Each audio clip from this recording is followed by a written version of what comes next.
The day they fired Ethan Cole began like any other. Oil-stained hands, the smell of diesel lingering in the air, and the steady rhythm of tools clinking in the small-town aerospace repair hangar where he'd worked for 9 years. He had shown up early, as always, wearing the same faded navy jumpsuit with his name stitched above the pocket and a frayed photo of his 8-year-old son, Liam, tucked inside. Ethan wasn't just a mechanic. He was the guy everyone came to when something didn't sound right, didn't look right, or didn't feel right. He had a knack, a sense for machines that bordered on instinct. The older mechanics joked he could hear danger breathing. But that morning, that instinct would be the reason his world fell apart. As he inspected the new corporate jet that had arrived the night before, a sleek silver bird that cost more than the entire hangar, he felt something wrong deep in his chest. Not wrong like a weird vibration or a loose valve, wrong like something buried, something waiting. He slid beneath the fuselage, tracing his fingers along pipes and panels until he froze at a small but sharp chemical smell. It wasn't fuel, it wasn't hydraulic fluid, it was something out of place. Not today, he muttered, heart thumping. He grabbed a thermal reader and pointed it toward the auxiliary power unit. The numbers spiked, dropped, then spiked again. That wasn't possible, not unless someone had installed a cheap knockoff part or tampered with the coolant line. He jumped off the ladder just as the hangar door rolled open and in walked the reason everyone had been tense all week, Victor Hale, the new operations head sent in by corporate. A man with polished shoes, a polished smile, and a polished resume that said he'd never gotten grease under his nails once in his life. Cole, Victor said, voice clipped. I need that jet cleared for departure in 2 hours. Ethan wiped his hands and shook his head. We've got a problem. The APU is overheating, and the coolant stabilizer looks aftermarket. If it fails mid-air, we don't have time for your dramatics. Victor stepped closer, voice low and dismissive. We have a billionaire client waiting. Clear it. I can't, Ethan said firmly. If that unit blows while they're 30,000 feet in the air, it'll take the electrical system with it. This thing becomes a falling brick. A hush spread across the hangar. Someone dropped a wrench. Victor smiled the smile of a man who had already decided the ending. You think you're a hero. But you're a mechanic, Cole. Do what you're told. Ethan stood tall, meeting his gaze. I'm a father before anything else. And I'm not signing off on something that could kill people. Victor's jaw tightened. Then you're done here. The words struck harder than a punch. Around him, his coworkers lowered their eyes, not because they agreed with Victor but because they feared him. Ethan felt his chest cave, his throat lock. He had bills, rent, Liam's school, and yet, safety came first. He packed his things in a cardboard box, his tools rattling inside like bones. As he walked out of the hangar, he glanced back at the jet. The wrongness in his gut twisted like a knife. He knew something terrible hovered on the horizon. He knew Victor would push that plane into the sky no matter what. And he knew, deeply, painfully, that he couldn't walk away, not when lives were at stake. So instead of heading home, he sat in his old truck outside the chain-link fence, watching the hangar with the unwavering eyes of a man who refused to give up. An hour later, a black SUV arrived. A high-profile passenger stepped out with sunglasses and a personal assistant trailing behind. They were loading bags. They were preparing for takeoff. Ethan's pulse quickened. He checked the time. The jet was scheduled to depart in 30 minutes. He told himself to leave it alone, that he'd done all he could. But when he pictured Liam's face, he knew he couldn't. If that plane went down, and he'd said nothing, he'd never forgive himself. So he got out of the truck. His legs trembled, but he forced them forward. He reached the security checkpoint and slammed his palm against the glass. I need to speak to the pilot, he said urgently. The guard frowned. Ethan, you were terminated. You can't come in. Listen to me, he shouted, voice cracking. That plane is not safe. If they take off, something catastrophic could happen. The guard hesitated. He'd known Ethan for years. Knew he wasn't a man who panicked. Before he could answer, Victor appeared again, jaw clenched, eyes blazing. Are you serious, Cole? Are you trespassing on company property now? I don't care what you call it, Ethan said. I'm warning them. This isn't ego. This is a mechanical failure waiting to happen.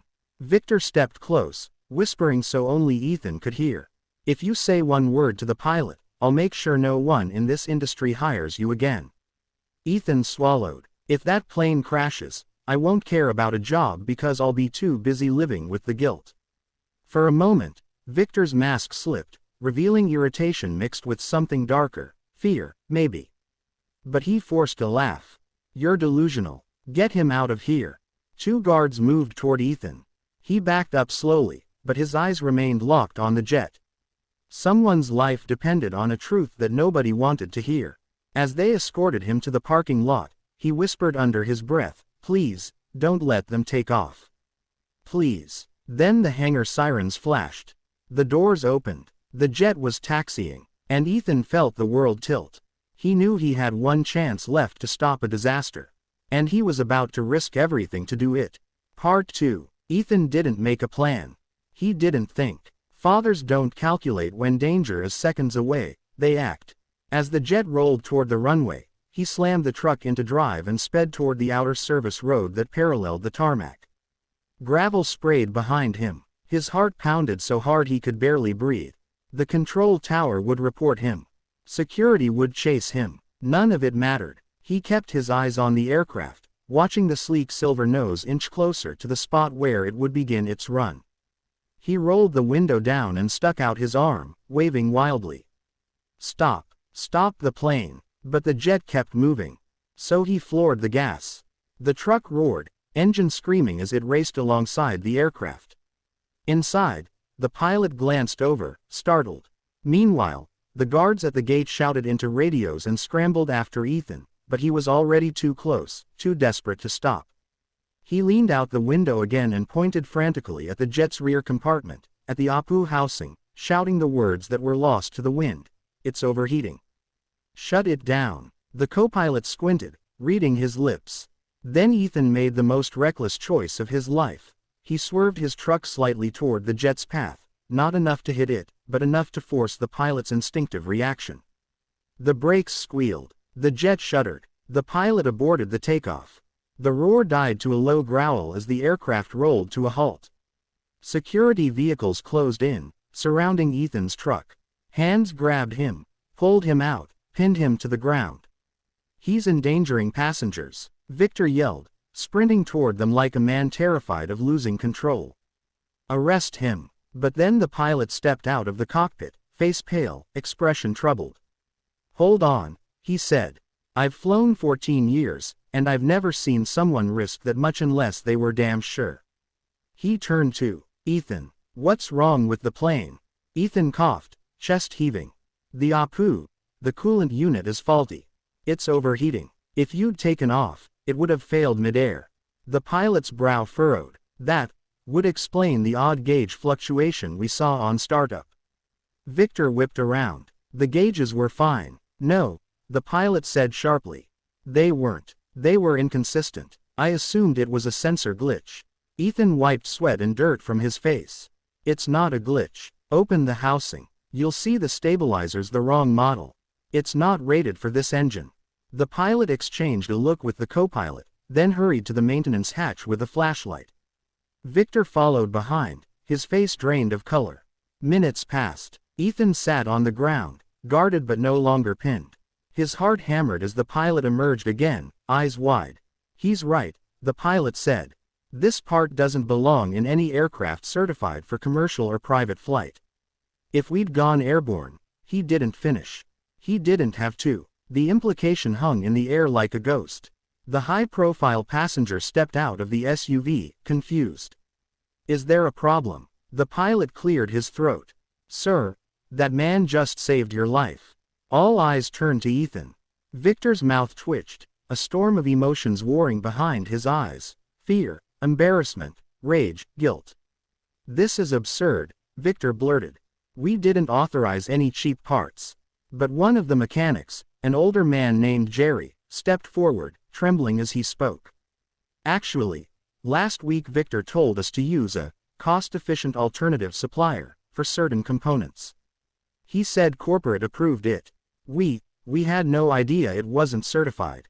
Gasps rippled across the tarmac.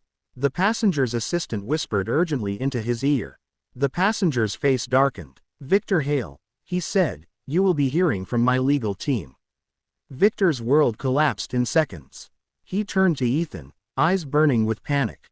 "You ruined everything." Ethan, still sitting, looked up at him.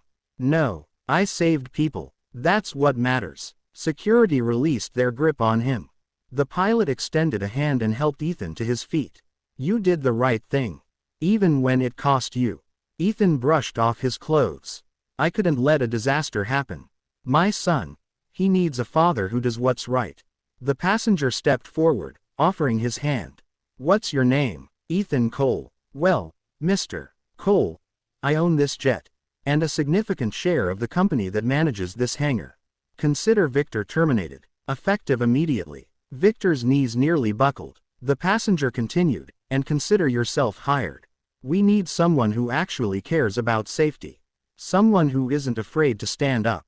Ethan blinked, his voice barely above a whisper. "Are you serious?" "Very." The man smiled. "People who save lives shouldn't be standing outside fences, they should be leading the teams that keep us safe." Ethan felt heat rise behind his eyes. For months he'd lived paycheck to paycheck, terrified of failing Liam. Now, for the first time in a long time, hope didn't feel dangerous. Later, after statements were taken, after Victor was escorted off the premises, after the chaos melted into relief, Ethan sat in his truck. His phone buzzed. A message from Liam's school. "Can't wait to see you later, Dad. I drew something for you." Ethan exhaled shakily, gripping the steering wheel as emotion overflowed. He whispered, "We're gonna be okay, buddy." As he drove home, the sun broke through the clouds, golden light streaking across the road. He had lost his job. He had risked everything, but he had saved lives. And in doing so, he had rebuilt his own. The world had tried to silence him, but his last-minute warning had prevented disaster. And sometimes, that's all it takes for a single dad mechanic to become a hero.